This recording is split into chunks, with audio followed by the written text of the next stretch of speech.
Maybe we should sing. Okay. Let's sing a song that we both know at the same time. No. I remember the way you felt your... No, I can't do this so stuff. No. Sky looked like a watercolor washing. Hot pink orange sunset. And I...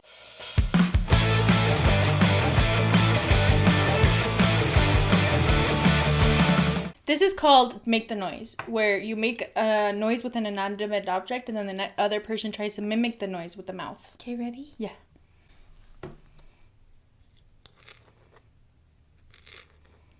That didn't sound how I thought it was going to sound.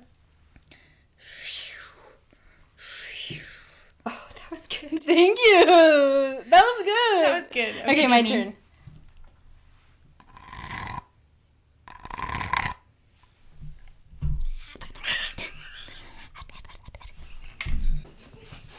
That was good. That second one was good. Moving on. Welcome back to our channel. Welcome back. I'm Celeste. I'm Kathy. And today Kathy's going to be telling us a story. And Kathy didn't give anything away, but she did say that it's going to be a little spooky. Mm-hmm. And that's it's a place. Mm-hmm. And I was like, don't tell me anymore. I know, I always want to tell her. Yeah. But I did it. So you and I are in for a treat. What are you telling us? Oh my god. Okay, today, you guys, I'm going to be talking about the Ocala National Haunted Forest. Ooh. In Florida. In Florida? Mm-hmm. So it's located north of Orlando, Florida, or it's the second largest nationally protected forest in the United States. Oh, it's known for its forests, its swamps, like it's super diverse, like eco-wise, you know? Wow. It's got hundreds of lakes and ponds. And the Ocala has a wide variety of wildlife. Black bears, alligators, monkeys, a wild range of reptiles, Mm-hmm. Bobcats, coyotes. It's crazy. It's so cool. So it attracts a bunch of different types of people because they want to look at all these different diverse wildlife, you know? Mm. What is lesser known about this place is that it's super duper haunted. Mm-hmm. Ooh. Yeah, or so they say. Not only is it the Ocala National Forest that people say that is haunted, but also the area surrounding it. So the little towns around it. Oh. And the forest itself spans over 600 miles. Holy So cow. that's just the forest, but it's that and then the area around it where people report a lot of activity. Oh, wow. And the story begins with the people that lived there first, the indigenous people. Oh, cool. Yeah. One of the people that first lived there was the Timucua tribe.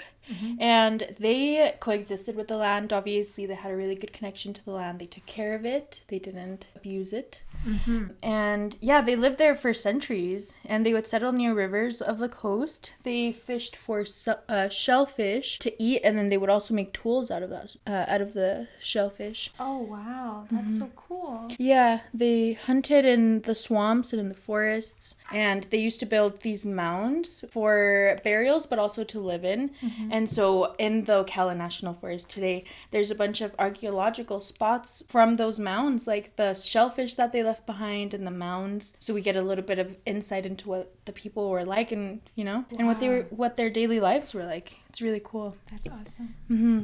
And then and I'm going to do like a super brief overview, so I apologize because I'm probably going to miss a lot. This is just super brief. In the 16th century, Spanish colonizers came over and they were like, oh my God, we love it here. We're going to stay here now. And so with them, they brought a bunch of diseases that were really harmful to the indigenous people. People were either displaced or assimilated. And so their culture and their heritage was robbed. It was a very violent occupation. But in the 19th century, Florida experienced a huge surge of settlement. So there was a lot of cattle ranching and timber. And during the 20th century, there was a growing concern around deforestation because they were cutting down so many trees. And so that's when Roosevelt decided to make it the Ocala National Forest. So they promoted conservation and protection of the land, along with recreational activities for the public, which is super cool because during the Great Depression, this group called the Civilian Conservation Corps, they helped by making hiking trails and bathrooms and stuff, which are still used today. So this is back from the Civil War times. Whoa. Yeah, super cool.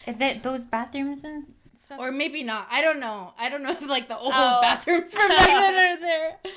I'm just assuming, but maybe they have new toilets. Let us know in the comments. Just kidding.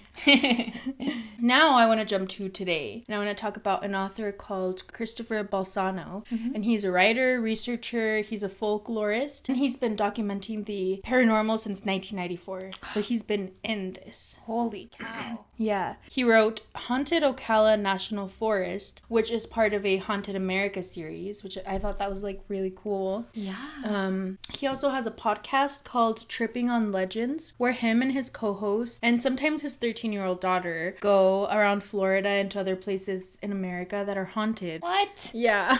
That's adorable. I know. That's the dream. I know. And he says the ghosts never come to him. Like, he always has to go to the places where it's haunted. So I thought that was funny. That's so cool. I know. He wanted to cover lesser known ghost stories, you know, because there's obviously a lot of material about the more well-known stories, like the Amityville murder, you know, that we covered. So if you haven't seen that one, go watch it. But stuff like that, you know. So he was like, I want to go to small towns. I want to hear about the stuff that people tell their kids and their grandkids and stuff, you know, the stuff that not everybody knows about. I love and that. So he started reaching out to librarians.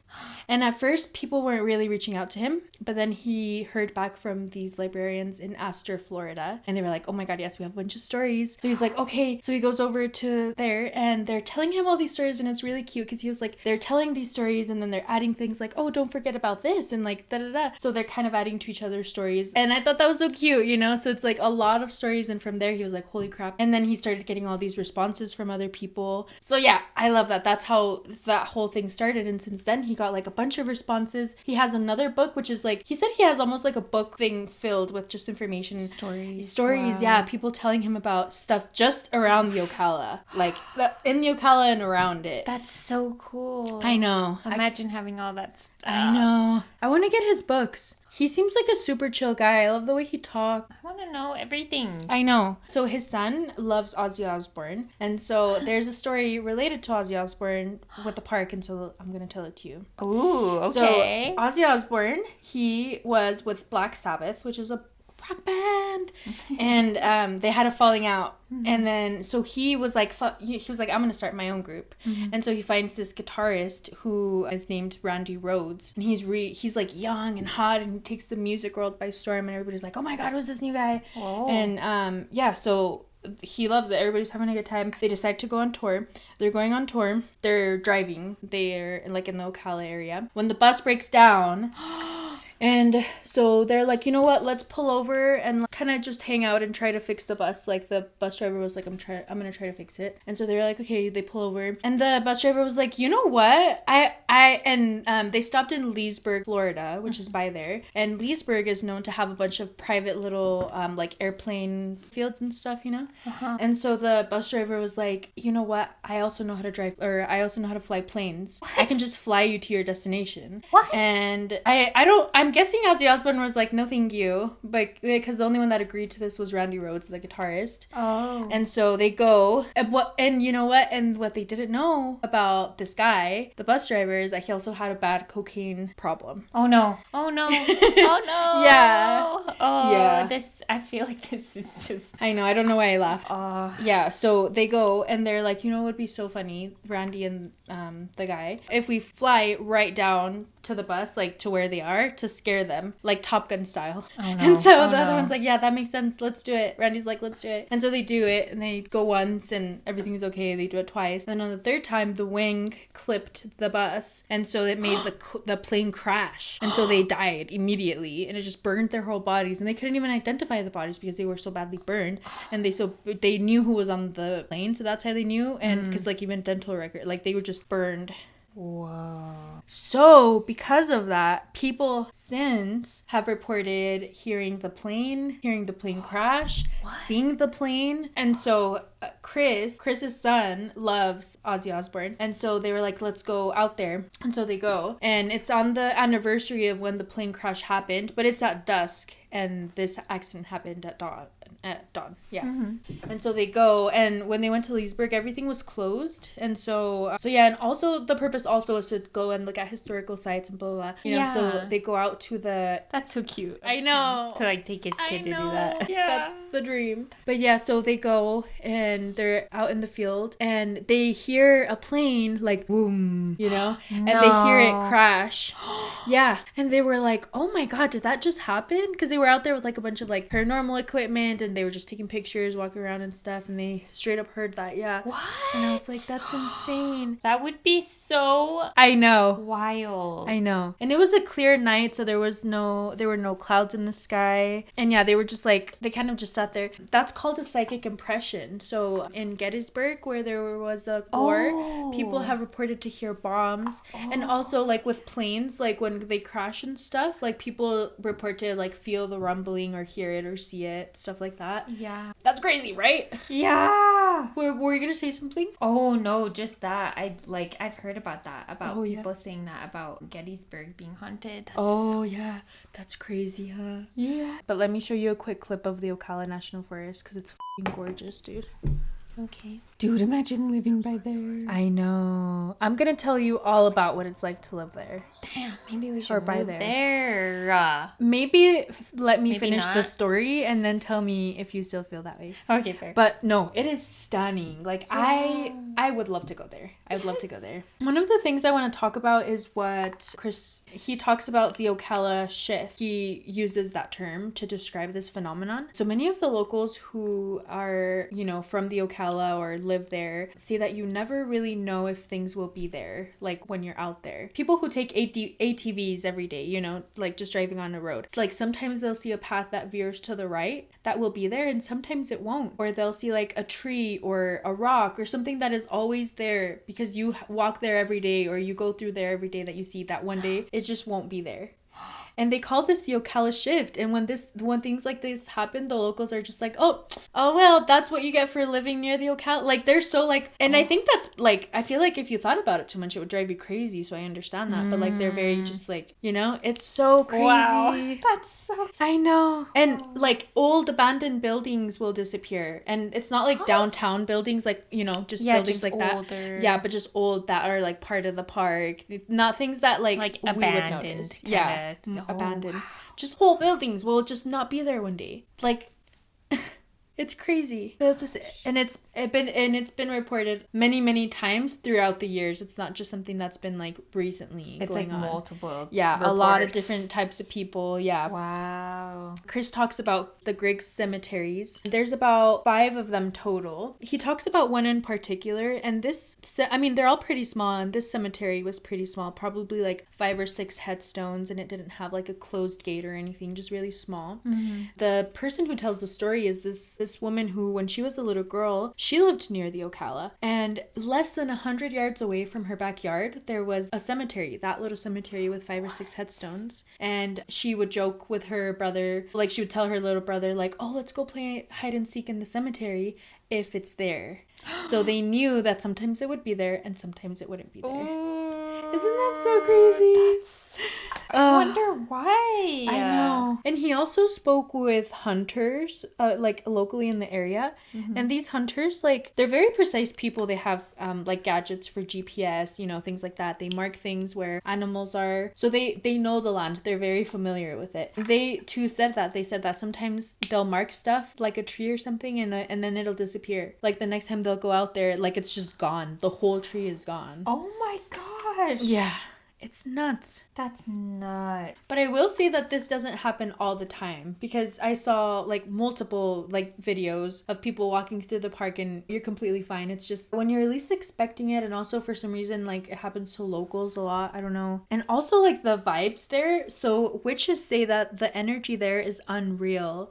They say that their spells are like 3 times more powerful out in the Ocala, and there's this. They talk about the way that they describe it is like there's this energy from the park that is just pulling people in. Not even witches too, like not only witches but like regular people. People driving past, they'll feel compelled to like pull over and kind of just like take it in, you know, like it's got this very alluring energy. And one of the ways that I heard it described was the energy is like it attracts you and it repulses you at the same time because it has this tinge of darkness. So a lot of people do like heavy protective magic before going into the park, and a lot of people that do dark magic are very cold to this park because of that dark energy, like whatever it is. Oh my god. Yeah. That's wild. I know. I wonder why. I know, I wonder why too. Oh my gosh. Do you think there's something evil in there? Yeah. I do, but I think there's something evil. but I think there's something evil everywhere, just like how Yeah. there's something good everywhere, you know? yeah. Like, yeah. Ooh, that's so spooky. I know. Another term that Chris coined is the Ocala syndrome. So people will have these paranormal experiences near the park, like in proximity to it, you know? Mm-hmm. And so he calls it the Ocala syndrome because whatever it is, they'll blame it on their proximity to the Ocala. They'll be like, oh, it happened because I'm so close. Oh yeah, well, you know, you just can't explain it. You just live near the Ocala. Oh wow. Yeah, and it's crazy because he'll ask them like where, like geographically did this happen? And they're like, oh, just somewhere near the Ocala. Like they're never a lot of people, and he has a lot of people that he's gathered stories from. A lot of them, most of them, they're not able to tell him. They're kind of confused, or it's a little bit, it's like hazy of like where they were. It's almost as if the park makes you a little bit hazy, a little bit confused about, A little forgetful. Mm-hmm. Yeah. Ooh, that's so creepy. I know. And there's a lot of folklore around the park, so I'm not going to cover everything today, but I'm going to cover some of it. One of the things that is part of the folklore is the Sakini, and it's a Seminole witch vampire owl who has been cursed and now walks the woods of the Ocala looking for men to drink their soul, their blood, rip out their intestines and make a soup out of their blood. So the story goes that there was a woman and she was cheated on by her husband, her cheating ass husband. And so she called upon a goddess, and the goddess was called She Who Walks the Circle. And the girl wanted revenge on her cheating husband, and she wanted vengeance. And so the goddess granted her power. So she got revenge, and then afterwards she didn't want to give the power back. She was seduced by it, and so she ended up killing men that she thought were bad, or killing men that were bad. And oh my gosh. yeah, and the more she did it, the more of her humanity she lost. It kind of like a Wendigo. And so over time she transformed into this vampire owl, and by day she can walk the forest, and her human form is said to be like this gorgeous indigenous woman, and then by night she becomes this night owl vampire. Whoa. And there's more than one of them in More there. than one? So there's a coven, and according to the lore, the Sakinis like roam the park together looking for their next victim. Oh my god.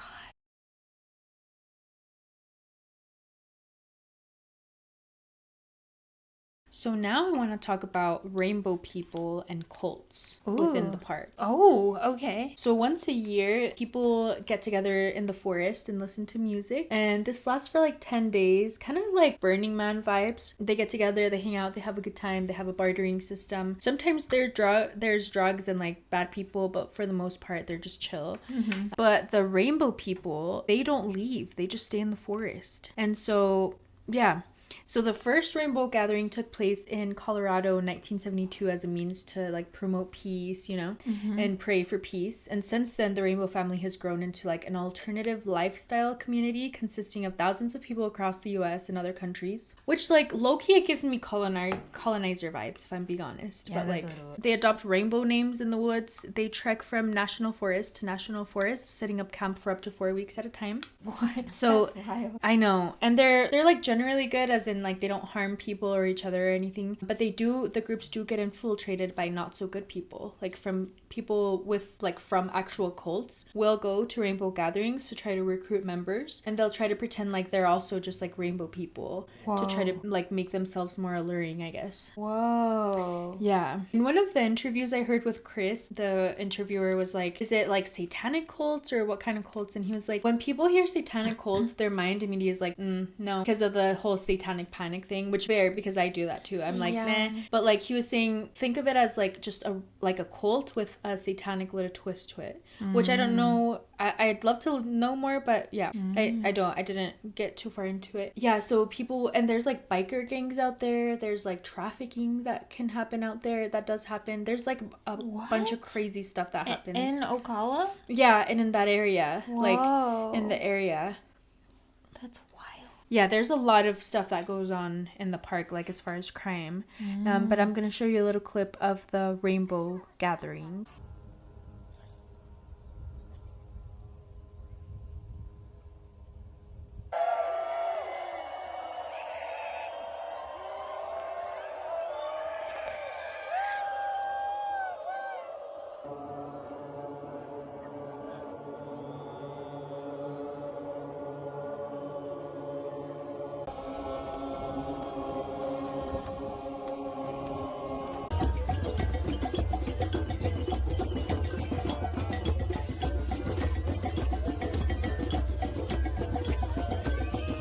That looks fun.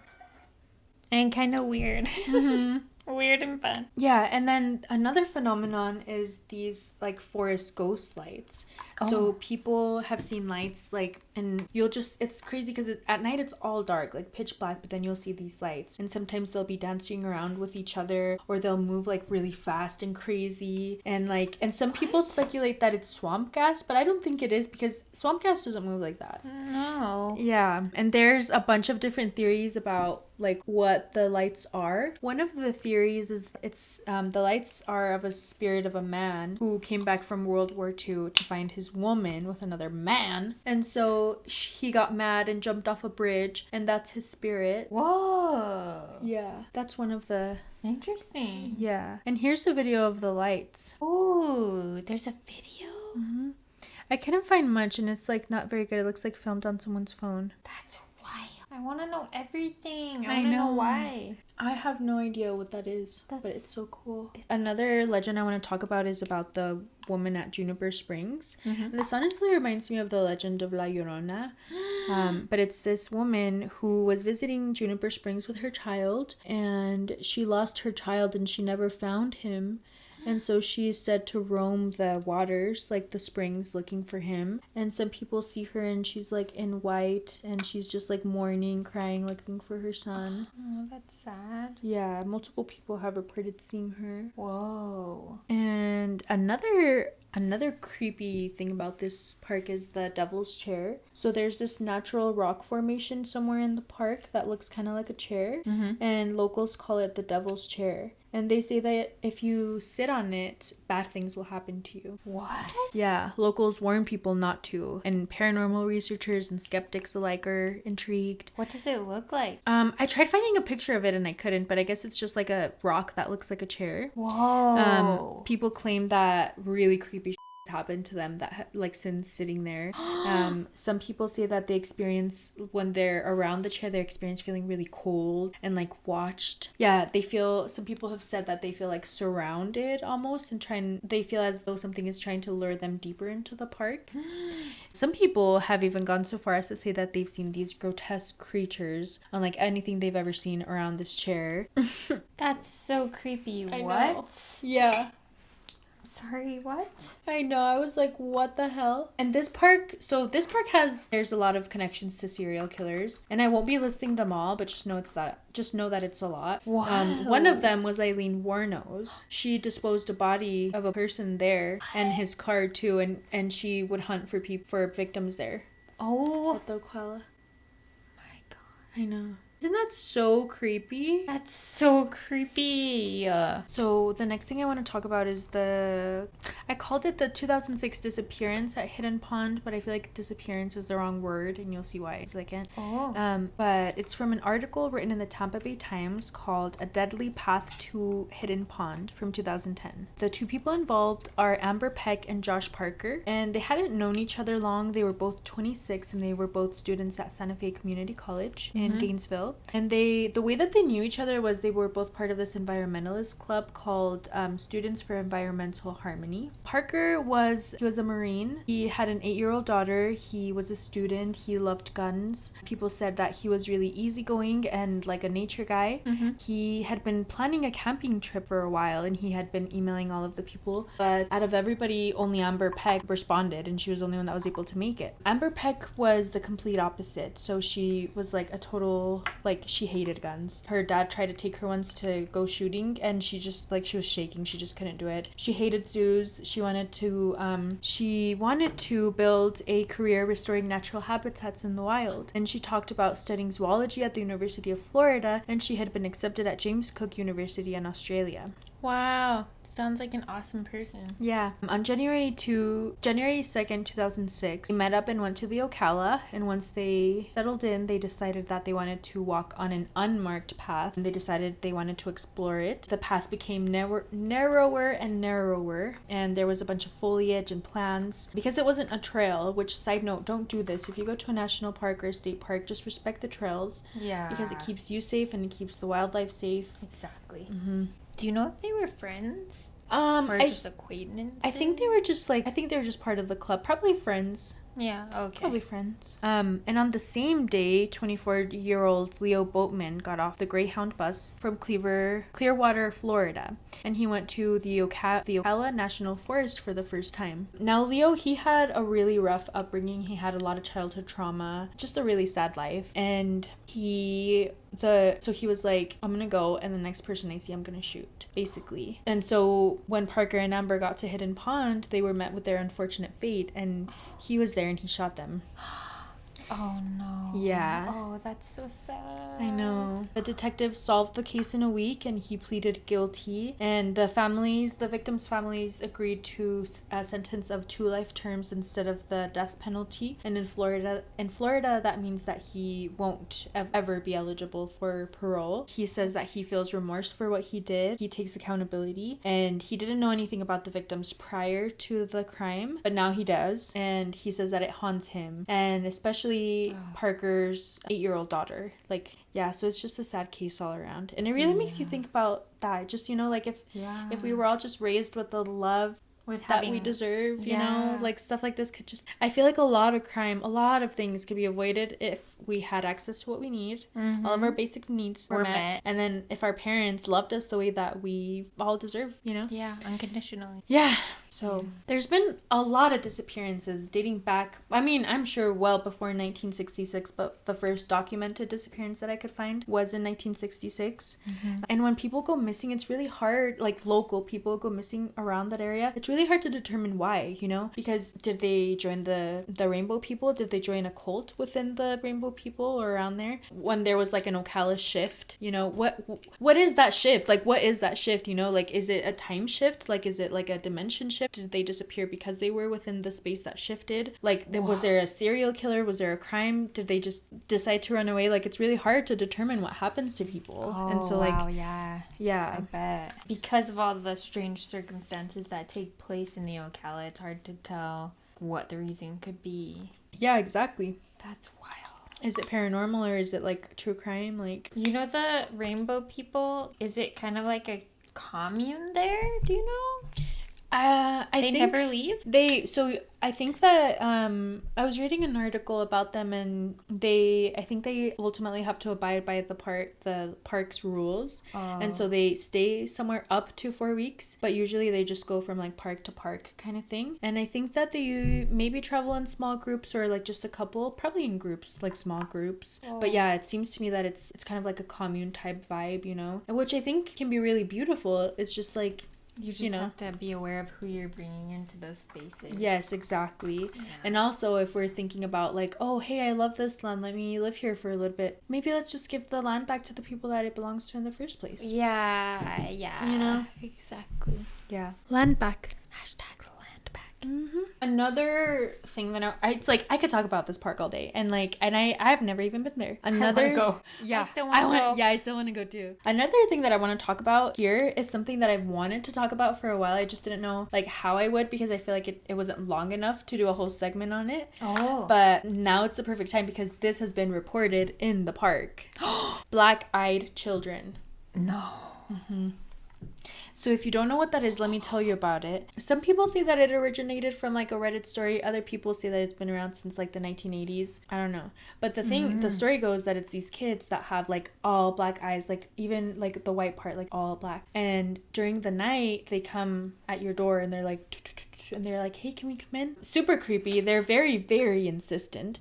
And story go, and they can either come up to your door, or when you're driving, they'll come up to your door, like right where your door is. And they're very insistent. And the story goes that if you let them in, something really bad happens. I don't know, maybe they eat your soul or your body. I don't know. Something bad happens though. Ooh. And so, yeah. So they've been spotted in the Ocala. Oh. So Chris was talking about this. Jeepers Creepers, the movie, was filmed in the Ocala. There was a guy in the movie that was like a total creep. Yeah. And one of the... Did he play a creep or he was really No, he was a creep in real life. Oh. Yeah. So there was a street that they filmed on.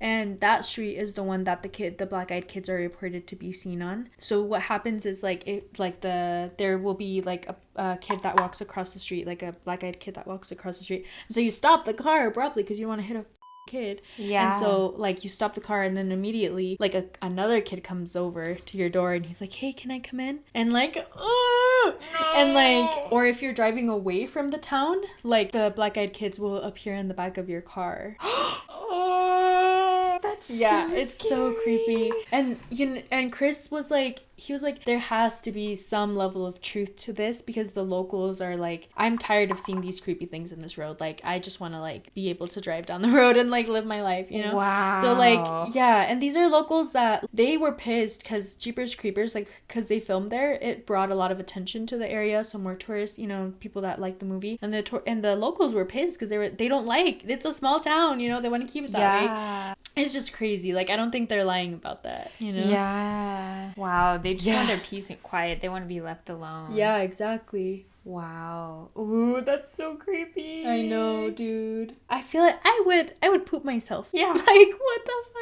Oh, that's my worst fear. Like, just scary children. Yeah. I was like, I can hear Chris talk about this all day. And I also read a couple other articles from other people and stuff. And I was like, I want real life accounts, you know? Like, I want to hear people's accounts. Yeah. So I went on Reddit, as you do, as one does. Ooh. And I found I found a whole thread. Oh so, my like, God. I want to read you some of them. Oh, yay! Mm-hmm. Okay, so the first one goes like this. I was in my tent with my wife, probably 2012-ish, backcountry camping in Crescent City. Wife elbowed me awake. I gained consciousness and she's silently bawling, and she's tough. I realize something is touching our tent, like super hard. Looks like hands. Not a big push, but separate pushes. My heart goes from 0 to 1,000. I hear phlegmy breathing. We lay still and she cries and I hold her, and eventually it walks away. I could feel each foot hit the ground, and it was on 2 feet. 100%. She won't go backcountry ever since then. Got me interested in Bigfoot after that. We watched a movie where something similar happened and she freaked out. She's so tough. Toughest person I know. This is another one. As a native Floridian who spent most of their life in some capacity in the Florida wilderness, and as a resident of these woods, I've had multiple unexplained and very unsettling experiences. Some I've tried to rationalize in my mind as typical animal activity paired with human paranoia being perceived as something extra spooky. Other experiences have legitimately challenged my perceptions of reality, and I just kind of have to live with it. I've lived out here most of my life and have spent a lot of time in these woods, both with company and completely alone. I would absolutely not recommend that you travel in these woods alone. The time that I spent doing it was foolish, and I no longer do. Even aside from the potentially paranormal aspects of it, if you subscribe to such rationale, there are a lot of unsavory individuals out there and a lot of dangerous wildlife that can hurt you, and there's likely to be nobody anywhere close to help you should you find yourself in trouble. With that said, my second recommendation would be that if you are out there and you find yourself suddenly feeling very uneasy, listen to that feeling and leave quickly. I have listened to that feeling every time and it served me well. I would also like to recommend that you stay armed if you're traveling in these woods. It is a beautiful, beautiful, unique, and enchanting area. The forest holds some of the most beautiful places I personally think this world has to offer, but it is very vast, and I do full-heartedly believe that while it holds such amazingly wonderful places within its limits, it also contains equally sinister places. Whoa. Always err on the side of caution. That's so spooky. It's so spooky. Why do I still want to go there? I know. I was looking up flights to the Ocala. I was like, no, you weren't. I was. Kathy. I was. And you were like, wait until you hear these stories, then you're not going to want to I know. I was playing reverse psychology. Yeah, okay, there's a couple more. Go. Huh? What was that? We're gonna read a couple more. Yeah. Okay. Another one is, our local now deceased history expert grew up in St. Francis during its last days as an actual town. He said that there was once a long gone Spanish mission in the vicinity. Told me that when he was a child, although the mission was long gone, there were still remnants of a haunted Spanish and Native American cemetery. I've spent endless hours looking for traces of it without much luck.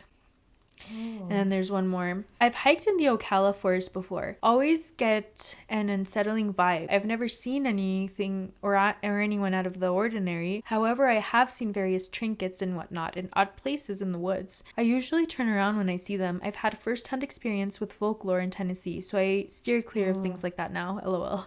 Oh, that's so creepy. I know. And in the Ocala, they have this beautiful bed and breakfast called the Seven Sisters Inn. Oh, And it's God. beautiful, dude. It's like Victorian, and the decor inside is Victorian. Like, they have a 3-course breakfast. Like, my dream, dude. I want to go so bad. It is haunted, yeah. So, well, I mean, it depends who you ask. And apparently, apparitions of a man, woman, and child have been seen there. Apparently, there's a woman dressed in all white that would check you into the hotel in the bathroom. And strange voices, shadows, like, have been reported, and also a small figure that likes to take shoes, which, like, kind of sounds like the one that we have in our house. They don't take shoes, but they're little and kind of mischievous. Yeah, but there are... Well, now you have to explain that. Oh, yeah. So we have some Side ghosts in the house. We have ghosts. Yeah.